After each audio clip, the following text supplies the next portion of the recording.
वहां पर भी अहिल्या की समस्या क्या है? कृपया जागते रहिएगा, बार बार सावधान करना पड़ रहा है आपको। समस्या क्या है? अगर अहिल्या की इंद्र के प्रति, इंद्र आकृष्ट होता है अहिल्या के प्रति और अहिल्या किसी कारण से उसे नहीं पहचान पाती, तो न पहचान पाना वैसे तो साधारणतया यही लगेगा कि भाई अहिल्या का इसमें क्या दोष है, लेकिन न पहचान पाने के पीछे भी कभी कभी एक स्वभाव है मन का कि मन अपने आप को धोखा देने में बड़ा निपुण है। कोई न कोई ऐसा बहाना ढूंढेगा कि वो जाना हुआ भी अनजाना बन करके उस प्रकार की चेष्टा करेगा। अब अहिल्या पत्थर बन गई, जड़ बन गई, और उसके बाद जब प्रभु के मंगलमय चरणों का स्पर्श हुआ तो अहिल्या चेतन हो गई, और चेतन होकर के अहिल्या ने भगवान की स्तुति किया। तो स्तुति में अहिल्या ने एक ऐसा वाक्य कहा कि जो साहित्य की दृष्टि से ही रामायण को पढ़ते हैं उनको उसमें अटपटापन लगता है। जो बात कल कही जा रही थी उसने परसत पद पावन शोक न सावन प्रगट भई तब पुंज सही देखत रघुनायक जन सुखदायक सन्मुख होई कर जोरी रही अति प्रेम अधीरा पुलक शरीरा मुख नहीं आवत बचन कही और अति निर्मल वाणी, उसकी वाणी अत्यंत निर्मल है।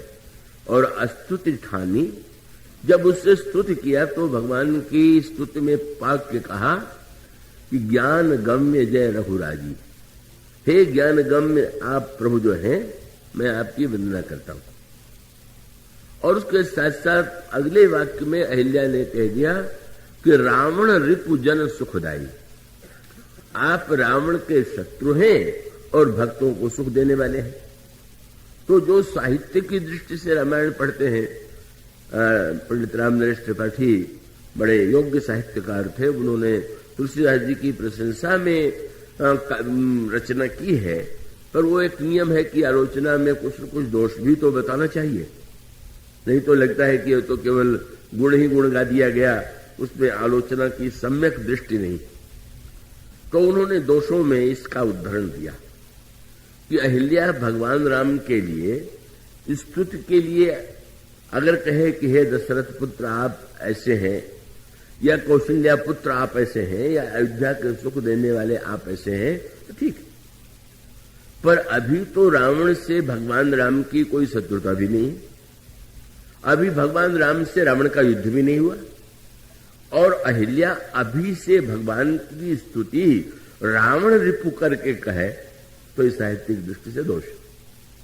जो घटना घटित हो चुकी है या जो वर्तमान में है वही विशेषण देना चाहिए, पर साहित्यिक दृष्टि से ही नहीं। मानस तो एक दार्शनिक ग्रंथ है। गोस्वामी जी बताना क्या चाहते हैं कि भाई आंख हो और आंख में मोतियाबिंद हो जाए, कोई रोग हो जाए, तो वस्तु सामने है, आंख भी है, पर मोतियाबिंद होने के नाते वो ठीक ठीक नहीं दिखाई दे रहा। तो अब ये जो कबीरदास जी ने इसी शब्द में जो वाक्य कहा कि वस्तुतः पूछा गया कि भगवान का दर्शन क्यों नहीं होता, तो उन्होंने यही कहा कि जिन आंखें सो वाको लखिए सो तो गई है मुदाए, आंखें दोषयुक्त हो गई।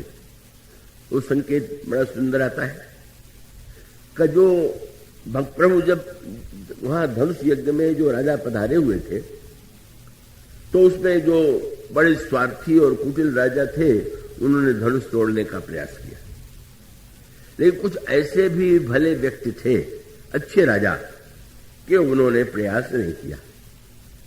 जो तोड़ चुके थे वो तो अपमानित हो ही चुके थे। अब उनको चिंता हुई कि ये जो बैठे रह गए हैं इनकी भी दशा यही तो हो जो हमारी है। तो कहने लगे कि आप लोग तमाशा देखने आए थे कि सचमुच स्वयंवर में सम्मिलित होने आए थे? और आए थे तो इतने लोगों ने हमने प्रयास किया आप लोग प्रयास क्यों नहीं कर रहे? तो उन्होंने कहा कि आए तो पाने के लिए थे, और आए थे एक को पाने दो मिल गए, तो प्रयास क्या करें? क्या सीता जी को पाने आए थे और सीता जी और श्री राम दोनों मिल गए, जगन माता और जगत पिता का दर्शन हो गया। तो फिर ऐसी स्थिति में हम तो दूने लाभ में हैं। और तब उन राजाओं ने कहा कि आप लोग प्रयत्न नहीं कर रहे हैं तो नाक नहीं कट जाएगी। तो उन अच्छे सात्विक राजाओं ने यही कहा कि पहले आप लोग प्रयत्न कर चुके हैं, आप लोगों की नाक बची हुई है क्या? और व्यंग में तुलसीदास जी ने साहित्यिक शब्द का प्रयोग किया, बोले नाक पिनाक ही संग सिधाई, वो था पिनाक, और जब तुम लोग गए तो उसने नाक तो वहीं रख लिया और तुम्हें वो लौटा दिया। तो तुम सबकी तो नाक कटी हुई हो है, अब हमको भी चाहते हो कि हम भी नकते बन जाए। तो पूछ दिया कि तुम्हें ये जो जगत पिता और जगन माता दिखाई दे रहे, हमें क्यों नहीं दिखाई दे रहे? तो उनका तुम्हारी आंखें ठीक नहीं। क्या देखहु राम ही, लेकिन कैसे? नैन भरी, और कैसे? बोले तजी ईर्षा मद मोह, आंखों में ईर्षा भरी हुई, आंखों में मद भरा हुआ, आंखों में मोह बना हुआ। अब तुम्हें अगर नहीं दिखाई दे रहे हैं तो जब तक तुम अपने नेत्रों को ईर्षा मद मोह से मुक्त नहीं करोगे तब तक यह प्रभु का स्वरूप नहीं दिखाई देगा। तो उसका अभिप्राय यह है कि नेत्र यदि मलिन हो, अहिल्या अगर इंद्र को नहीं पहचान पाई तो उसका अर्थ क्या हुआ? नेत्र में कोई न कोई तो कमी थी। इतनी सेवा गौतम ऋषि के करते हुए भी अगर इंद्र गौतम का वेश बना करके नहीं आ पाए, ना आया, और अहिल्या ने उसको पति के रूप में स्वीकार कर दिया, तो नेत्र में कोई कमी है। उसकी इस तरह विशेष चर्चा की अपेक्षा नहीं। गोस्वामी जी बताना क्या चाहते कि नेत्र में मानो कहीं न कहीं एक कोने में सही वासना की कोई वृत्ति रही होगी। और वृत्ति रहने का तात्पर्य है कि अनेक अनेक वर्षों से वो महर्षि गौतम की सेवा करती हैं, और महर्षि गौतम तो बड़े ही त्यागी हैं, विरागी हैं। तो अब स्वाभाविक रूप से त्याग और वैराग्य के वातावरण में पातिव्रत धर्म का पालन तो करती हैं, किंतु एक बड़ी ही मनोवैज्ञानिक बात है कि अगर बलात् किसी पर अगर श्रेष्ठ क्रिया भी आरोपित करी जाए और वो एक तरह से बहुत दिन कोई बहुत बढ़िया वस्तु हो, और आपको ये कहा जाए कि आपको 24 घंटे इसे उठाए चलना है, तो व्यक्ति का सिर तो कभी न कभी थकेगा। इसलिए अगर कोई बहुत नीरसता की वृत्ति उत्पन्न की जाए वातावरण, और उसमें अगर किसी को प्रेरित किया जाए, ये बड़ा ही पुराणों में इसको लेकर के बड़ी अनेक सांकेतिक कथाएं हुई, और इसका अभिप्राय कि पत्नी पति की सेवा करे, पतिव्रता हो, यह तो धर्म ही है। पर पति का भी तो यह धर्म है कि वो जो पत्नी के हृदय में राग की भावनाएं हैं, उन भावनाओं की भी तो पूर्ति करे। ये तो नहीं है कि अगर वो व्यक्ति तपस्या में है तो पत्नी से भी आशा करे कि वो निरंतर तपस्या ही तपस्या करे, जो वो करे वही पत्नी करे, तो उसका अतिरेक हो जाएगा। तो वृत्ति जो है अगर बहुत दबा दी जाए तो अवसर पा करके कोई न कोई बहाने से निकलती है।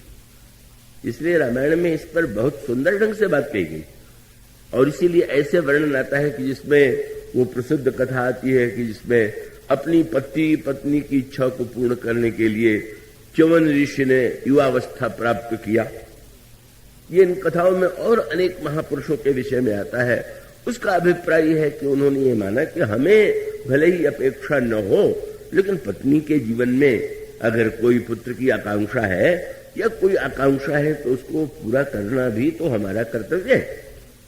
तो ये जो कथाएं आती हैं पुराणों में, वो मानो संकेत करती हैं कि जिन महापुरुषों ने, मुनियों ने इस सत्य को समझ लिया कि नहीं, और इसको तो बड़ा अद्भुत वर्णन आता है कि जिस समय उन महात्माओं ने कच्छवन ऋषि ने अगर युवावस्था प्राप्त करके अपनी पत्नी की भावनाओं को पूर्ण किया, या अन्य ऋषियों ने पुत्र दे करके अपनी पत्नी की भावना को पूर्ण किया, तो ये मानो उसका परिणाम यह है कि उस विचार की दृष्टि से उनका कार्य श्रेष्ठ है। गौतम, महर्षि गौतम तपस्या में ही निमग्न रहे, और निमग्न रहते हुए उनकी वृत्ति तो स्वयं विरागी है, उनके हृदय में कोई वासना नहीं है।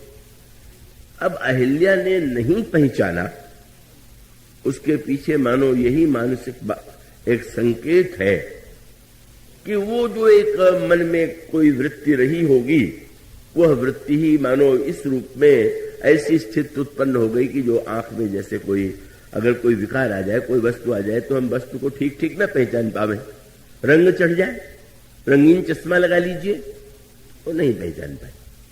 तो मानो नेत्र में जब भी कहीं वासना का संचार होता है, तो वासना का संचार होने पर हम सच्चाई को सही अर्थों में नहीं देख पाते। और तब गोस्वामी जी ने इस समय अहिल्या के प्रसंग में जो रावण रिपु शब्द का प्रयोग किया, तो तात्पर्य क्या है? एक दिन अहिल्या की आंखों की ये दशा थी कि सामने इंद्र को पति के रूप में देख करके नहीं पहचान पाई, और आज प्रभु के चरणों के स्पर्श से आंखें इतनी निर्मल हो गई कि जो भविष्य में रावण से युद्ध होने वाला वो भी दिखाई देने लगा। रावण रिपु का अभिप्राय कि जैसे किसी के आंख का मोतिया हट जाता है तो खूब अच्छी तरह देखने लगता है। तो गोस्वामी जी बताना चाहते हैं कि देखो तो कितना परिवर्तन हो गया। सामने इंद्र को नहीं पहचान पाई, लेकिन अब तो पूरी रामायण सामने दिखाई दे रही है, और स्तुति करती हुई भगवान से कहती है, प्रभु रावण रिपु जन सुखदाई, राजीव विलोचन भव भय मोचन, पाहि पाहि शरण ही आई। मुनि शाप जो दीन्हा अति भल कीना, परम अनुग्रह मैं माना, देखो भरि लोचन हरि भव मोचन, यही लाभ शंकर जाना। पर अंतिम बात बहुड़ी सुंदर है। अति निर्मल बानी, और जो कुछ हुआ वो विषय और मन के दोष से ही हुआ। मन में मलिनता आ गई थी, और तब मन को निर्मल बनाने का साधन यही है कि वो जो विषय की या इच्छा रखने वाला मन है, हम चाह करके भी अगर उसको बलात् विषयों से दूर करने की चेष्टा करेंगे तो सफलता प्राप्त होने पर भी कभी न कभी विकृति आ गई। लेकिन अगर मन को, वो जो अहिल्या ने कहा, अहिल्या जब प्रभु के चरणों में प्रणाम करती हैं तो उसी समय महर्षि का गौतम पधारे लेने के लिए। मानो संकेत क्या है? अब पत्नी को ही नहीं लेके जाना है, भक्ति का दहेज भी लेके जाना है। और इसलिए जब अहिल्या को प्रभु विदा करने लगे तो प्रभु ने पूछा, कुछ मैं दूं? और तब यही कहा अहिल्या ने कि महाराज, अब एक बार मुझसे भूल हो गई, पर मैं क्या दावे से कह सकती हूं कि भविष्य में कभी ये भूल नहीं होगी। इसलिए मैं ये चाहती हूं कि जिस रोग से हमारी दवा से मेरा रोग दूर हो गया, वो दवा मैं साथ में ही लेती जाऊं, जिससे भविष्य में अगर रोग की कोई संभावना हो तो उसके द्वारा मैं उस रोग को मिटा सकूं। और तो अहिल्या ने क्या मांगा? कितना सुंदर संकेत। मन है भंवरा, और भंवरा वो तो रस चाहिए, और जहां उसको रस के बारे में दिखाई दे जाए सर्वत्र चला जाता है। पर अगर कोई ऐसा पुष्प मिल जाए कि जिसका रस पाने के बाद कहीं अन्यत्र जाने की आवश्यकता ही न हो, तो मन का जो ये भ्रमरपना है यहां से वहां तक, कभी नाली में और कभी चंपे पर, कभी पुष्प पर, कहीं सुगंध पर, कभी जूही पर, वो मिट जाएगा। अहिल्या ने जाते जाते यही कहा कि प्रभु बस एक ही वस्तु मुझे दीजिए। क्या बोले? पद कमल परागा रस अनुरागा मम मन मधुप करई पाना। मेरा मन भ्रमर जो है आपके चरण कमल के रस का निरंतर पान करता है। और यही सूत्र मानो यह है कि भाई मन में तो विषयों की आकांक्षा है ही है, रस, और वो मन ये समझता है कि इंद्रियों के द्वारा ही रस मिलेगा, और इंद्रियों के द्वारा उसको रस मिलता हुआ प्रतीत भी होता है। पर रस के बाद मन भी रोगी होता है, इंद्रियां भी रोगी होती हैं, और तब मानो मन को निर्मल बनाने का उपाय है भगवान के चरणों में, भगवान के सौंदर्य में, भगवान के शब्द में, भगवान की लीला में अपने मन को लगा देना। इसीलिए जिस समय प्रभु पधारे जनकपुर में विवाह के मंडप में, और उस समय भगवान राम के चरणों का प्रक्षालन महाराज जनक करने लगे। कितना विलक्षण अंतर है। कहां राजर्षि जनक, और जिनके लिए यह वर्णन आता है कि जनक जो है सहज विराग रूप मन मोरा, वैराग्य की सीमा, विरागी जनक और रागी अहिल्या। पर आज गोस्वामी जी जब प्रभु का चरण धोने लगे महाराज श्री जनक, तो गोस्वामी जी ने कहा, निज कर मुदित राय अरुरानी, धरे राम के आगे आनी, और वर विलोक दंपति अनुरागे, पाय पुनीत पखारने लागे। और जब चरण पखारने लगे तो गोस्वामी जी को एक एक बातें इतिहास की याद नहीं लगी। ये कौन है? बोले चरण कमल है। कमल कहाँ फूला हुआ है? किस सरोवर में है? बोले जे पद सरोज मनोज अरिउर सर सदैव विराजे। यह चरण कमल वह है कि जो कामादि शंकर है उनके हृदय में ही ये खिलता है। ये पद सरोज मनोज अरिउर सर सदैव विराजे ही, और जय सकृत सुमिरत विमलता मन सकल कलिमल भाजे। का भाई इतना पवित्र हृदय शंकर जी का है, उनके हृदय में कमल रहता है, तो हमारे लिए बोले इन चरण कमलों की विशेषता यह है कि अगर व्यक्ति अपने हृदय में इनका ध्यान करे तो समस्त कलिमल जो है वो दूर चले जाते हैं। कैसे विश्वास करें? तब अहिल्या की याद आ गई।